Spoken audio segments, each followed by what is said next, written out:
So, back in the spring of 2023, something happened that just shouldn't have.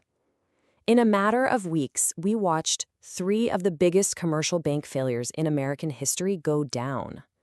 It was like a financial earthquake, and the shockwaves were felt around the world. Yeah, we're talking about Silicon Valley Bank, Signature Bank, and First Republic. When these banks collapsed, they didn't just make headlines. They took the number 2, 3, and 4 spots for the largest bank failures in U.S. history. A truly stunning, rapid-fire implosion. But here's the crazy part.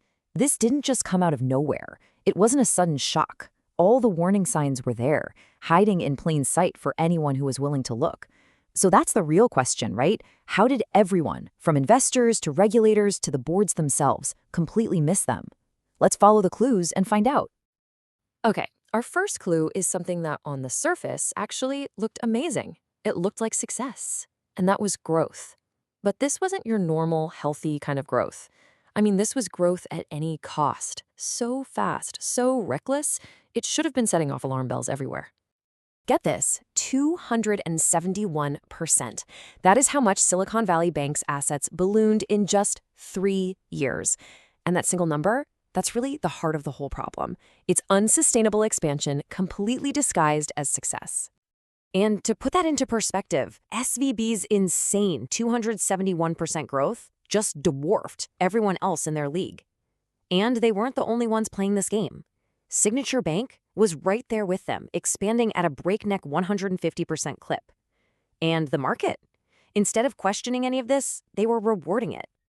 So you're probably asking, where did all that cash actually go? Well, that leads us right to our second clue. All that massive growth was basically funding a simple but absolutely catastrophic bet. A mistake so big and so basic that it brought the entire house of cards tumbling down.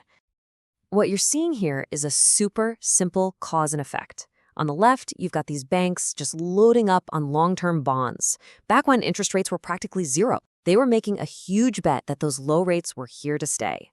But on the right, you see what actually happened. The Fed jacked up rates to fight inflation, and the value of all those bonds they bought, it completely cratered, blowing a giant hole in their finances. And when I say a giant hole, I mean it. The size of this hole was just staggering. By the end of 2022, SVB's paper losses on those bonds were worth 123% of its entire capital base. Just think about that for a second. Their paper losses were literally worth more than the entire safety net of the bank. So why on earth would anyone make a bet that risky? It seems insane, right? Well, that brings us to our third and final clue, the incredibly powerful incentives of skyrocketing stock prices and, you guessed it, massive paydays for executives. Just look at this chart. It's the classic story of a bubble, right? Look at the blue and red lines for SVB and First Republic. For years, their stock prices just shot for the moon, blowing past all their competitors. The market was basically throwing money at them for taking extreme risks, which just pushed management to double down. And then, poof, right back down to zero. So while all these investors were just hypnotized by this soaring stock prices, the red flags were right there in the financial reports. We're talking about things like super low net interest margins, which basically means they were barely making a profit on their loans just to grow faster, or not putting enough cash aside for a rainy day when loans go bad. The risks were all there in black and white. They were just ignored. And while investors were looking the other way, the people at the top were cashing in. Big time. How good? $356 million. That's how much the CEO of First Republic took home over a single decade. Now, to really understand how wild that number is, just look at this comparison. The CEO of First Republic, which is a regional bank, remember, made way more money than the CEOs of Bank of America and Citigroup, global giants that are many, many times larger. The disconnects between pay, risk, and actual performance is just stunning. Okay, so let's recap the evidence. We've got reckless growth, a disastrous bet on interest rates, and just outrageous executive pay. Which leads us to the final question in our investigation. Who was supposed to be minding the store through all of this? Who was in charge of oversight? And the answer, honestly, is kind of shocking.